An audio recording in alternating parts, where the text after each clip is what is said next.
organization, the foreign policy branch of the CIO, and are there? I don't have a fancy title or a name for it. I just call it, or refer to it, the foreign policy leadership, because I'm trying to distinguish. This is an operation. It operates under the name of the AFL-CIO, but they don't have that support. They've never gone and asked for that support because they don't think they can get it. So they're operating behind the backs, you know, away from I hear you. I got here late, and if I missed something, no, we hadn't started much when you walked in. But I just refer to the foreign policy leadership because, see, one of the things I'm trying to walk here, and this is hard. I'm a strong supporter of unions. I've been in 4 of them myself. I'm a member of the National Writers Union today. I'm not anti-union. I am anti-labor imperialism, but I'm pro-union. So I'm trying to keep that straight. And I think it's important not to tar the AFL-CIO as a whole. God knows they've got enough problems. They don't need me ragging on them for something they haven't done. So I want to keep it targeted right to the foreign policy leadership. Yes, sir. Just a quick question. In your opinion, how transparent are the union or the labor movement in general, or all the unions, especially AFL-CIO? How transparent they are? I mean, how much information are out there? And also, if you can talk a little bit about, it was in the news a few months ago about I think it was the AFL-CIO, I'm not sure. We're talking about their pensions, and supposedly they have about $1.5 billion to spend their retirement fund or something like that. I would like to hear your comments about that. Okay. Well, let's take the pension fund first. The unions do have tremendous investments. They've got tremendous amounts of money. It's one of the things they've done in their contracts is get pension funds for their members. And they invested it, and unfortunately, at least some of them were involved in some sort of nefarious activities. I don't know enough about it. It's out of my purview, if you will. I can't take on everything, so I don't know much about it. But there was a scandal on that. As far as the larger transparencies, there are very few unions that are transparent. The two that I think are the best are the United Electrical Workers, which is here in Chicago in some plants, but also the International Longshore Workers Union on the West Coast. These are two of the finest unions, in my opinion. But most unions, there's a lot of problems with transparency, I think, on all levels. But when it gets to foreign policy stuff, there's absolutely no transparency. It's complete opacity. You can't see anything. They won't admit to anything. They won't talk about this stuff. They'll deny it. They will try to. If we call them on it, they'll try to give the least amount of information possible. They don't want this stuff known or exposed or whatever. So no transparency on the foreign policy stuff. I mean, by the way, let me say one more thing before you get up there. The American Federation of Teachers. My God, teaching's a noble profession. I've been a high school teacher. I'm a university professor now. They are engaged in operations in countries around the world, and there was just a major article got published on their operations in Lebanon. You know, and this was written, I think, in 2007, undercutting resistance to basically the Israelis in the Middle East. You know, but the American Federation of Teachers has long been one of the most reactionary of all the unions on foreign policy stuff. Albert Shanker was an imperialist dog. He was terrible. I hope he rots in hell. I cannot say enough bad stuff about him, along with Sam Gompers and George Meany and Lane Kirkland, and John Sweeney's going to get his due too. But you know, but why? You know, and again, this is not known by most of the teachers in their own union. This is where I go back. Remember I started about how do we form organizations that serve our interests and don't go off in different ways? Perfect example. The teachers want to go around and help screw over other teachers? I don't think so. That's important. All right.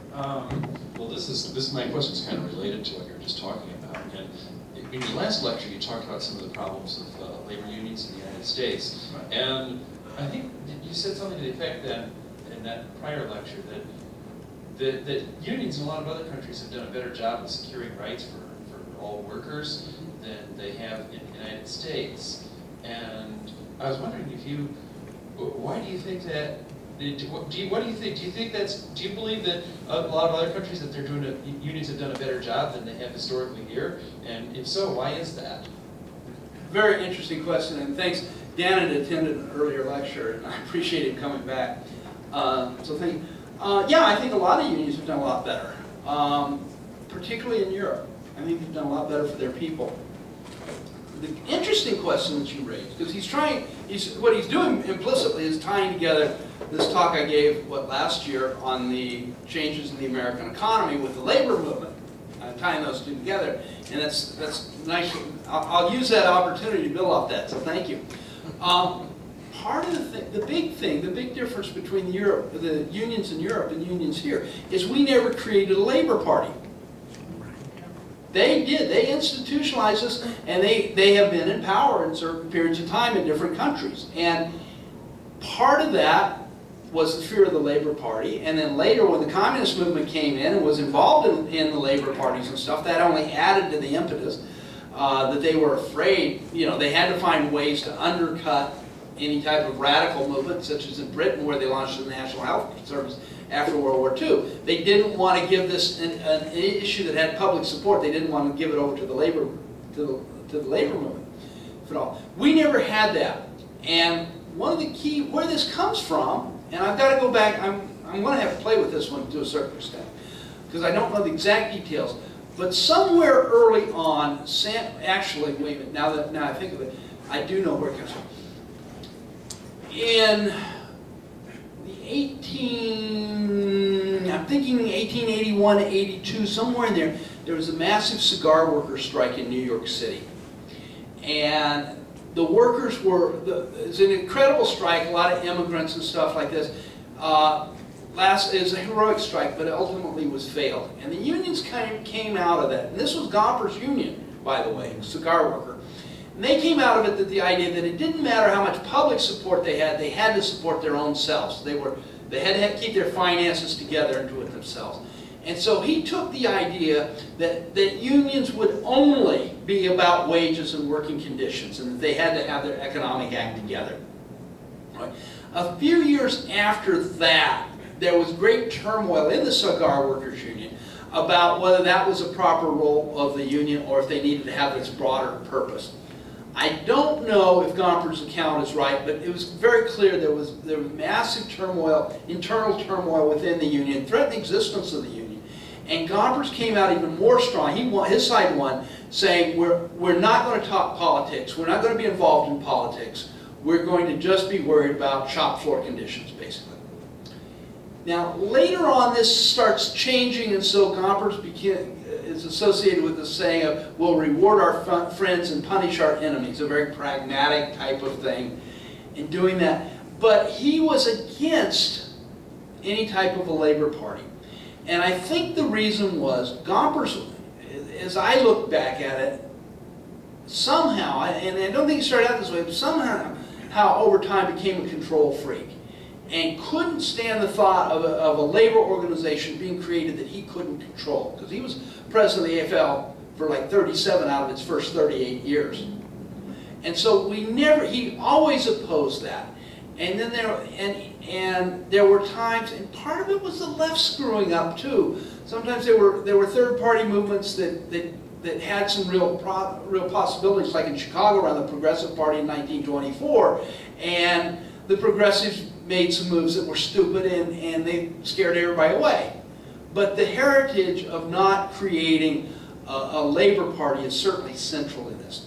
Now, as Gomper's politics are changing, by the early 1900s, it's clear he's now supporting the idea that the U.S. is the best country. An ironic position for a British immigrant whose parents were Dutch Jews, that the U.S. now should run the world, basically. He accepted, he promulgated this idea of the U.S. empire and that the U.S. should run it. And I'm sure part